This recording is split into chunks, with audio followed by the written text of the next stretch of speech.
जय हिंद दोस्तों, नमस्कार। कैसे हैं आप? पाकिस्तान के पूर्व प्रधानमंत्री मियां मोहम्मद नवाज शरीफ इन दिनों पाकिस्तान में हैं और अगर मैं ये कहूं कि वो अगले प्रधानमंत्री बनने जा रहे हैं तो कोई गलत नहीं होगा।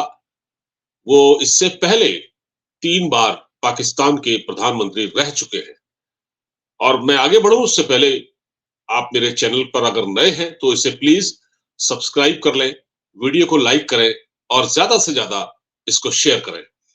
तो पाकिस्तान से जो खबर आई है वो ये है कि मैं क्यों जिक्र कर रहा हूं, वो ये है कि पाकिस्तान भारत से दोस्ती करने के लिए इस वक्त बहुत बुरी तरह से छटपटा रहा है। पाकिस्तान भारत का एक घोषित दुश्मन है, जिसने भारत को बहुत सारे जख्म दिए हैं वहां के आतंकवादियों ने। तो नवाज शरीफ जो कि अब पाकिस्तान में है, मैं आपको बता दूं नवाज शरीफ एक मैच्योर्ड पॉलिटिशियन जरूर है। इमरान खान और बिलावल भुट्टो के मुकाबले अच्छे मजे हुए पॉलिटिशियन है। अब वो आए हुए हैं आजकल, वो प्रेस कॉन्फ्रेंस भी कर रहे हैं, मीडिया से मुखातिब भी हैं। 1990 से, मतलब 1 नवंबर 1990 से 18 जुलाई 1993 तक वो देश के प्रधानमंत्री रहे। उसके बाद 17 फरवरी 1997 से 12 अक्टूबर 1999 में वो 14वें प्रधानमंत्री बने पाकिस्तान के। और उसके बाद 5 जून 2013 से तीसरी बार, यानी 5 जून 2013 को तीसरी बार वो देश के 27वें प्रधानमंत्री बने नवाज शरीफ। तो नवाज शरीफ पाकिस्तान के 3 बार के प्रधानमंत्री हैं। और तीनों बार, सबसे बड़ी जो मैं आपकी बताने जा रहा हूं, वो तीनों बार सेना ने उनको अपदस्थ किया, सेना ने उनको निकाल कर फेंक दिया। वो जेल में रहे और उसके बाद उनको विदेश भागना पड़ा। कुछ दिन वो अस्पताल में रहे क्योंकि वो बीमार थे। वो लंदन चले गए। अब 2018 में वो लंदन चले गए थे और 4 साल बाद फिर से वो पाकिस्तान आए हैं और इस बार उनको बुलाया गया है। दर हकीकत उनको बुलाया गया है। और क्योंकि इसका इसका कारण ये है क्योंकि जो पाकिस्तान के इस वक्त आर्मी चीफ है, आसिम मुनीर का चयन नवाज शरीफ नहीं किया था, वो नवाज शरीफ की चॉइस है। आते ही पहला काम ये हुआ है कि नवाज शरीफ पर करप्शन के जितने भी केस थे वो खत्म कर दिए गए। केस पहले बनाए गए, वहां होता ही यही है। वहां फौज वहां की जुडिशियरी पर इतना कंट्रोल रखती है कि वो जो पॉलिटिशियन के खिलाफ केस बनवाती है, ऐसा आजकल इमरान खान के खिलाफ दर्जनों केस बने हुए हैं, वो जेल में है। इसी तरह कभी नवाज शरीफ भी जेल काट चुके थे। और ये वो नेता है नवाज शरीफ जो 3 बार प्रधानमंत्री रहे और तीन ही बार इनको आर्मी ने उठाकर बाहर फेंक दिया सत्ता से। तो वो एक, इनके अंदर एक कसक है कि मेरे साथ बड़ी नाइंसाफी हुई। अब क्या हुआ है पाकिस्तान में, उनके खिलाफ जो केसेस थे वो खत्म कर दिए गए हैं। अब नवाज शरीफ पाकिस्तान के प्रधानमंत्री होने वाले हैं तीसरी बार, चौथी बार। अब तीसरी 3 बार तो ये रह चुके हैं, चौथी बार पाकिस्तान के प्रधानमंत्री इलेक्ट होने वाले हैं। उन्होंने एक प्रेस कॉन्फ्रेंस की। अब ये लोग भारत से दोस्ती करना चाहते हैं, तो इन्होंने क्या कहा है, मैं आपको सुना देता हूं। हमारी फॉरेन अफेयर्स है। हमारे दौर में इंडिया के 2 वजीर आजम यहाँ पाकिस्तान तशरीफ लाए, मोदी साहब और वाजपेयी साहब। इससे पहले कब कभी कोई आया था? पता लगना चाहिए कि कब कभी कोई आया था। ये भी एक सिर्फ इक्तिसादी और जो मुआशी तरक्की की बात नहीं होती। हर शोबे में आपको कारकर्दगी दिखानी पड़ती है, दिखानी चाहिए। और ये कैसे मुमकिन है कि आपके जो है वो हमसाए तो आपसे नाराज हो या आप उनसे नाराज हो, और उस नाराजगी के अंदर आप रह के तो आप दुनिया में कोई मकाम हासिल करें। आप अपने मामलात को, हमें इंडिया के साथ भी ठीक करना है अपने मामला। अब देखिए, अब वो ये कह रहे हैं कि आप अपने हमसायों के साथ बिगाड़ कर कैसे रख सकते हैं, जब आपके हमसाए यानी कि आपके पड़ोसी देश जैसे इंडिया, जैसे अफगानिस्तान, जैसे ईरान, ये जो पाकिस्तान के पड़ोसी देश हैं, इनके साथ भी पाकिस्तान के अच्छे संबंध नहीं है। आज की तारीख में पाकिस्तान के केवल इंडिया से नहीं, अफगानिस्तान से बहुत खराब संबंध है, ईरान से भी बहुत ही खराब संबंध है, और भारत से तो उसकी पुरानी दुश्मनी है। तो नवाज शरीफ ही कह रहे हैं कि अब हम भारत से दोस्ती करना चाहते हैं, और जब नवाज शरीफ प्रधानमंत्री बने थे तो वो मतलब वहां पर ऐसा कहा जाता है कि काफी मतलब आर्थिक स्थिति, वहां की जो इकोनॉमिक हालात है पाकिस्तान के, वो अच्छे हो गए थे। नवाज शरीफ दोस्ती की बात कैसे कर रहे हैं?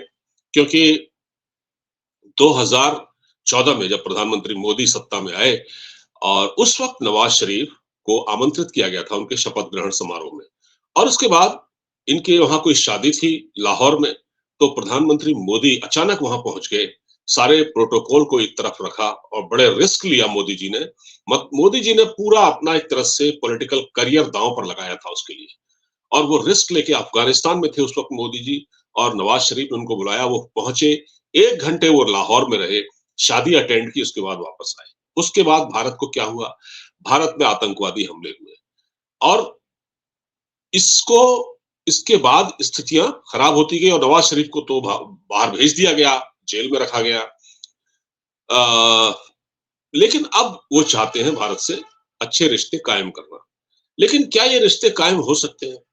देखिए, ये तो सबको पता है कि जब तक पाकिस्तान की जो एस्टेब्लिशमेंट है, आर्मी, फौज, वो जो चीज बहुत ताकतवर है, पूरे फौज, वो दरअसल पाकिस्तान बना ही फौज के लिए है, फौज के लिए, फौज के लोगों के लिए ही वो मुल्क बना है, और चंद ब्यूरोक्रेट्स और बड़े बड़े जो जागीरदार हैं, जो राजे रजवाड़े या कह सकते हैं वडेरे, उनके लिए वो मुल्क बना है।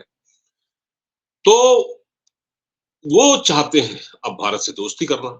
लेकिन क्या पाकिस्तान ने जो भारत की जो शर्तें हैं, देखिए भारत कह चुका है, पुलवामा अटैक बहुत बड़ा हुआ था, पुलवामा अटैक के बाद भारत ने फिर एयर स्ट्राइक की थी, ये भी पाकिस्तान में चर्चा का विषय नहीं। उसके बाद सारा ट्रेड वेड सब बंद हो गया, और वो पाकिस्तान की फौज मतलब पाकिस्तान के प्रधानमंत्री इमरान खान ने किया था उस समय जो थे।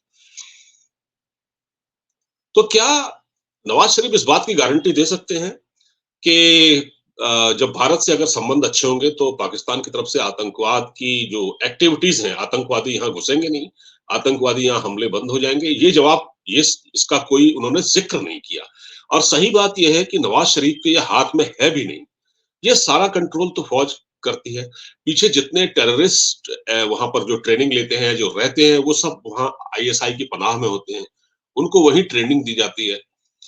तो इस बात की क्या गारंटी है? क्या पाकिस्तान ने किसी एक शर्त को पूरा किया है? जो भारत कहता है कि बातचीत और आतंकवाद साथ नहीं चल सकता, बातचीत और गोलीबारी साथ नहीं चल सकती। एक तरफ से आप बातचीत करें, दूसरी तरफ से आप हमले करें, ये नहीं चल सकता।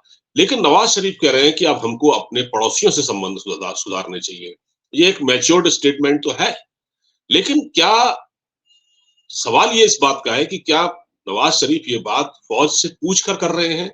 क्या उन्होंने जनरल आसिम मुनीर या जीएचक्यू रावलपिंडी को कॉन्फिडेंस में लिया है कि साहब मैं एक प्रेस कॉन्फ्रेंस करने जा रहा हूं, और इसमें मैं इस तरह की बातें करूंगा, तो क्या आप इस पर रजामंदी देंगे?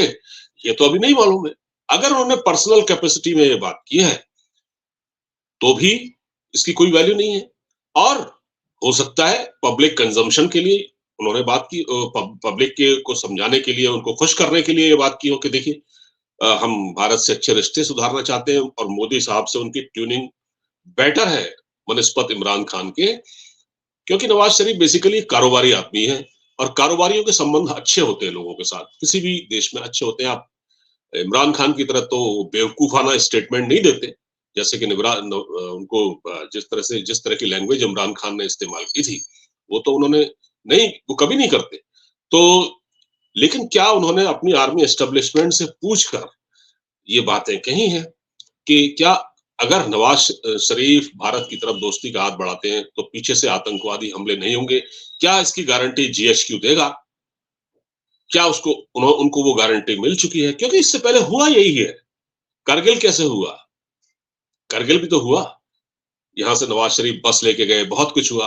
अब यहाँ से हमारे प्रधानमंत्री तब के वाजपेयी साहब बस लेके गए लाहौर, क्या हुआ? ठीक है। तो इस तरह के कई हमले, क्योंकि अतीत में भारत ने हमले झेले हैं, और जो स्टेट पॉलिसी है पाकिस्तान की, जो टेररिज्म है स्पॉन्सर करना, ये क्या बंद हुई है? कुछ लोग बड़े अमन की बात करते हैं, कुछ मैं यूट्यूब चैनल देखता हूँ, उसमें बात होती है कि भारत और पाकिस्तान के संबंध अच्छे होने चाहिए। अगर भारत से पाकिस्तान के संबंध अच्छे हो गए तो हमारे वहाँ चीज़ें सस्ती हो जाएँगी और सीधे वाघा बॉर्डर के ज़रिए और अटारी के ज़रिए ट्रेड होगा। लेकिन ये ख़्याली पुलाव है। क्या होता है ना, पाकिस्तान में कुछ चीज़ें मतलब हो कोई कोई कोई भी अगर कोई डेवलपमेंट होता है वो बाद में होता है, लेकिन उसका सेलिब्रेशन पहले शुरू हो जाता है। उसको सेलिब्रेट शुरू करना शुरू कर देता है। देखिए अब तो हमारे वहाँ तो फिर एक्सपोर्ट होगा, यहाँ से गारमेंट का बिज़नेस कर सकते हैं, हम ये भेज सकते हैं, हम वो भेज सकते हैं। ज़रूरत भारत को नहीं है, ज़रूरत भारत को नहीं है। लेकिन पाकिस्तान में कुछ ऐसे भी लोग हैं, जो ये कहते कहते हैं कि भारत को ज़रूरत है, पाकिस्तान को नहीं है।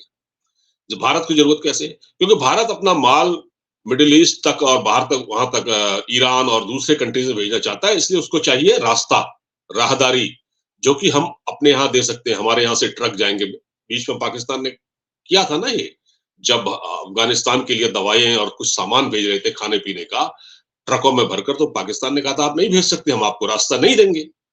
तो क्या होता? उसमें लॉस भारत का नहीं था, उसमें लॉस पाकिस्तान का था। पाकिस्तान का लॉस इसलिए था कि अगर भारत को वो राहदारी देते तो भारत उनको पैसा देता।